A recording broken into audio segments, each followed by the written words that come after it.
music muna ako kasi get you guys. Yan yung beatbox ko talaga, musicin ko talaga.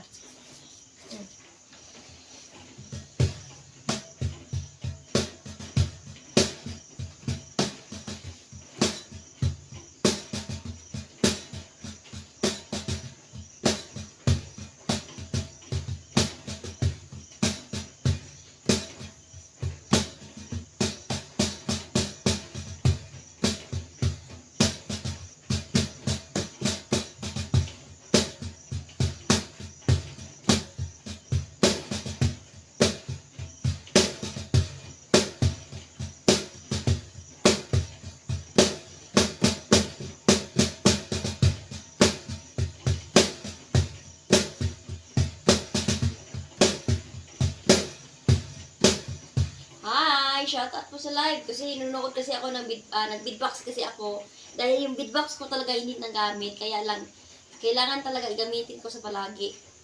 Di naman diwata yung live ko palagi. Ay live ko mong kasi kay diwata kasi umagahan lang. Ay mag-live kasi ako kayo ngayon nag-live na diwata Paris Ubulod. Ano bang abig sabihin? Katahin ko yung diwata or mag-beatbox kasi ako? Kanina nag-live ako ng diwata gabi or sandali lang. Sana mag-comment kayo sa live ko sa Facebook page.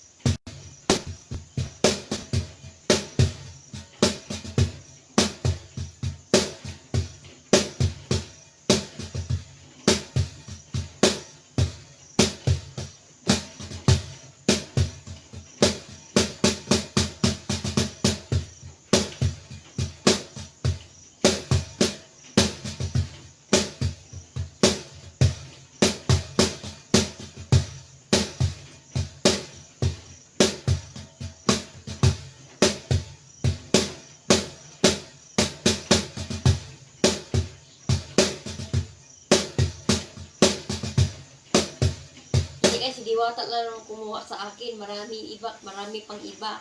Kasi may live ako kay Diwata, may live ako sa beatbox. Kahit ano pang yung live ko, kayanin ko talaga. May parisan ako. Meron po kong live di Diwata, meron po kong vlogs kay Diwata, meron po kong live sa beatbox, kanta.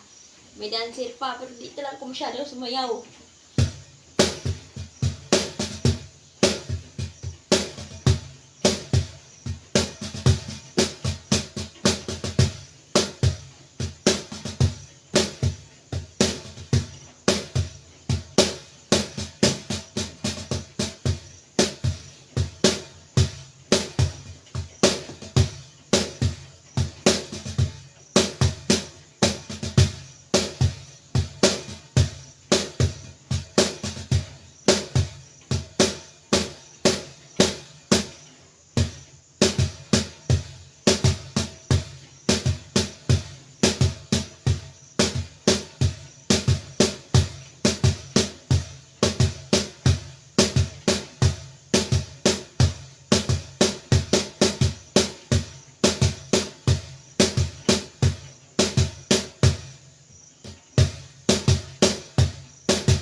Na-miss kasi ako yung beatbox kasi napabayaan kasi na yung beatbox ko.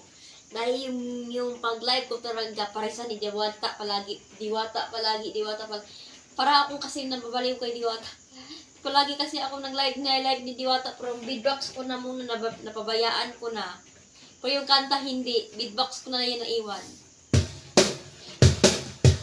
Kung gusto ko yung Diwata, dapat sana magparisan muna akong patayo ko ng Paris. Kung gusto ko magparis si Diwata. Dahil bakit si Diwata naman yung dutasin ko? Diwata, o baka magalit ka sa akin na, baka magsabi kong bakit. Hindi kasi ako basers, pinagtanggol kita eh, paano kung maninira ng tao.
Shout out dyan, Jima Hernandez. Mayroon talaga yung naka-Jima nag-reply sa akin. Baka si Ma'am Iris na may sasali ko yung live ko. Eh, nakatapos na yun talaga si Ma'am Iris. Iba na naman yung live ko talaga. Shout out po sa live! Yan, sana yung nagustuhan ko yung live ko. Eh, nag-beatbox muna talaga kasi miss na ko yung pagtugtog ng yung beatbox. Yung araw talaga hindi ako ng beatbox ngayon yun guys.